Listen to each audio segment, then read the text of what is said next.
Conflict और इस conflict के बीच में ये दावे कि हम किसी समझौते के करीब पहुंच रहे हैं। पहले तो ये कि अमेरिका और ईरान के बीच में ही बातें नहीं बन रही हैं, मसलन यूरेनियम को लेकर बात नहीं बन रही है, होर्मुज को लेकर बात नहीं बन रही है।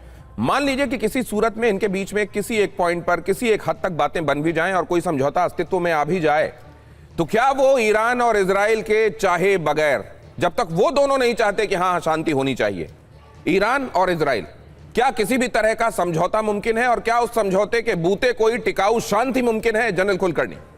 बहुत बहुत धन्यवाद दिनेश जी को पैनलिस्ट को भी।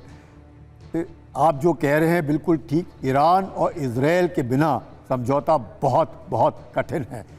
क्यों मैं ये कह रहा हूँ? जिस प्रकार से ज़बरदस्त लेबनान के ऊपर हमला हो रहा है, ये साफ दर्शाता है कि यूएसए जो है वो ईरान के साथ डील कर रहा है और ईरान के प्रॉक्सीज के साथ इजराइल डील कर रहा है। और जहाँ पे ईरान का सवाल है, ईरान खुद भी अब जानता है कि कहीं ना कहीं कठिनाइयाँ शुरू हो गई हैं। इंटरनेट खुल गया है, लोगों को पता चल रहा है कि पूरे ईरान भर, पूरे विश्व में क्या हो रहा है, महंगाई क्या कहाँ किस सीमा पर पहुंची है, किसकी परेशानियां हो रही है। तो अंदरूनी जो गतिविधियां हैं ईरान की, अब वो भी, अब विश्व में क्या हो रहा है वो भी ईरानियों को अब पता चलने लगा है।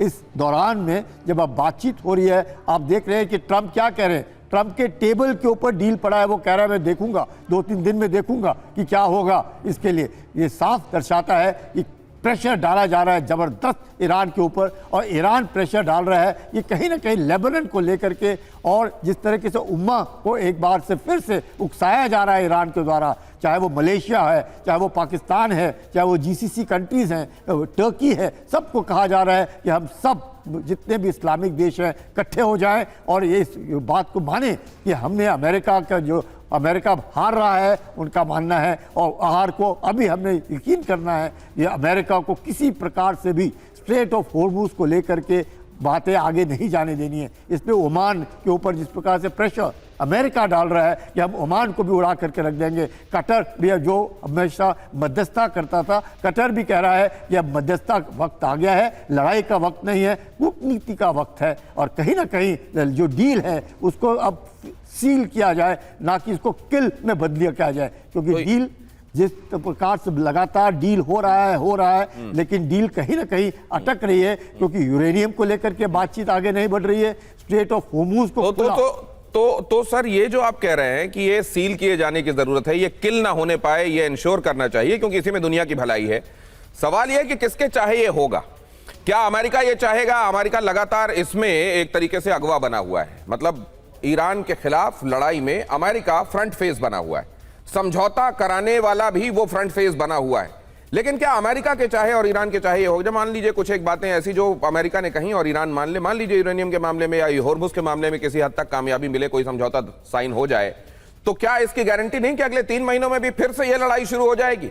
होर्मुज और यूरेनियम के बावजूद अगर ईरान की तरफ से इजराइल को थ्रेट लगती रहेगी, जो कि उनकी बातों से हमेशा लगता है, डेथ टू इजराइल वाली बात की जाती है, ज़ायनिस्ट कौम समाप्त करने के बाद ही शांति हो सकती है मुमकिन, इस तरह की बातें की जाती हैं। अब जरा देखिए यहां बुशहर में क्या हुआ है। अमेरिकी फाइटर जेट पर ईरान का हमला, मिसाइल हमले में अमेरिका का फाइटर जेट तबाह हो गया, रिपोर्ट ये कह रही है। ईरान के स्टेट टीवी का ये बड़ा सैन्य दावा है। विमान गिरने के ईरानी दावे पर अमेरिका का इनकार, अमेरिका इसको एक्सेप्ट नहीं कर रहा है, आशीष एक्सेप्ट नहीं कर रहा है। लेकिन क्या ये तस्वीरें काफी हैं बताने के लिए वहां क्या हुआ है, या वाकई ये डिनाइबिलिटी जो है वो चल जाएगी?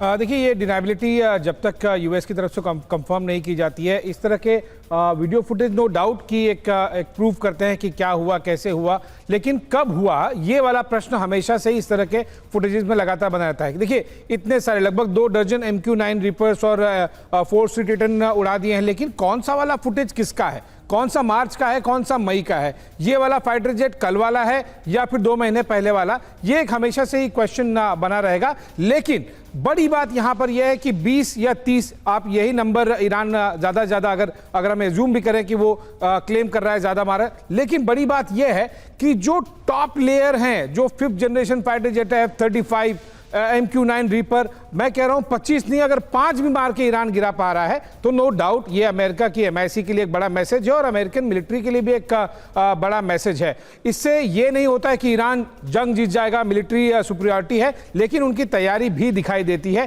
कि किस तरह से वो best of the platforms in the category को, कम से कम 2-4 कैटेगरी को हमने देख लिया है, उस कैटेगरी के बेस्ट प्लेटफॉर्म्स को ईरान ने मार के गिराए हैं। 20 होंगे या 30 होंगे, नंबर यही है। बहुत बड़े बड़े नाम, और ये बड़े नाम जाहिर है बेचे जाते हैं मिलिट्री इंडस्ट्रियल कॉम्प्लेक्स की तरफ से पूरी दुनिया में, और यही शोकेसिंग होती है। ये जो लड़ाइयां हैं यही असल में एक तरीके से कैटलॉग है, शोकेसिंग है, उनका मैनुअल है कि ये देखिए कितना बढ़िया तरीके से परफॉर्म कर रहे हैं। यहां पर क्या हो रहा है, अमेरिका के मामले में ज्यादातर ये हो रहा है कि उसके बड़े नाम, मुझको लगता है मिलिट्री इंडस्ट्रियल कॉम्प्लेक्स यही दुआ करता होगा कि ये कहीं एक्सपोज ना होने पाए, क्योंकि ज्यादातर बड़े नामों के, और एसिमेट्रिक वॉरफेयर में तो ईरान खास तौर से ये साबित करने में लगा हुआ है कि नाम कितने बड़े हैं और दर्शन कैसे दिखाई दे रहे हैं। अब जरा देखिए यहां अमेरिका वर्सेस ईरान 72 घंटों से चल क्या रहा है, और क्या ये, चलिए वहां तक तो बाद में जाएंगे कि क्या होगा बगैर ईरान के और इजराइल के, चाहे बात बनेगी कि नहीं बनेगी, लेकिन अभी जरा ये देख लीजिए कि क्या अमेरिका और ईरान के बीच में वहां तक बात पहुंच रही है कि डोनाल्ड ट्रंप फिर उसके बाद नेतन्याहू से कहें कि देखो इतनी सारी बातें तो हो गई हैं, अब आप भी थोड़ा हाथ हल्का रखिए। क्या वहां तक बात पहुंची? अब जरा देखिए, ये अमेरिका बुशर में एडवांस ड्रोन्स उसने भेजे, एडवांस ड्रोन्स को समाप्त करने के बारे में IRGC ने दावा किया। ईरान बुशर के पास उसने यूनाइटेड स्टेट्स के ड्रोन को मार गिराया। फाइटर जेट के संदर्भ में दावा किया गया। ये 29 मई 2026 से आप जरा ये देखते जाइए क्या क्या चल रहा है और 72 घंटों को खातिर में लाइए। होर्मुज पार करने की कोशिश, ईरान ने होर्मुज में ऑयल टैंकर पर मिसाइलें दागी। ये ईरान और अमेरिका के बीच में सीज फायर है, ये केवल नाम के लिए सीज फायर है। ये सीज फायर एग्जिस्ट होता तो फिर एग्जिस्ट करता अगर, तो ये जो चीजें चल रही हैं क्यों होनी चाहिए?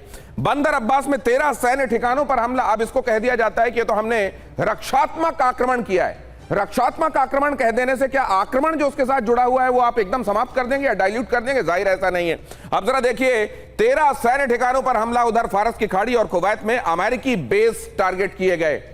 तो ये जो चल रहा था पहले फुल थ्रॉटल चल रहा था, अभी फुल थ्रॉटल नहीं चल रहा। जैसे F-35 दक्षिण ईरान में F-35 की घुसपैठ और इधर F-35 पर फायरिंग। लेकिन इसके बारे में जो ये तस्वीरें जारी की गई हैं आशीष की तरफ से ये कि अगर अमेरिका खुद डिनाई कर रहा है कि ऐसा नहीं हुआ है, तो जाहिर है फिर ये सवाल आ जाता है कि ये डेट कौन सी थी। कहीं ऐसा तो नहीं कि कोई पुराना फुटेज है? हालांकि ईरान ऐसा करेगा नहीं, लेकिन फिर भी होर्मुज में ईरानी सेना पर फायरिंग, उधर केश्म द्वीप के पास MQ-9 रीपर ड्रोन नष्ट किया गया। ये वो तब हो रहा है जब आप जानते हैं कि फिलहाल सीज फायर लागू आहे, ये वाली बात कही जा रही है। अब अचल मल्होत्रा साहब के पास में ये जानने के लिए कि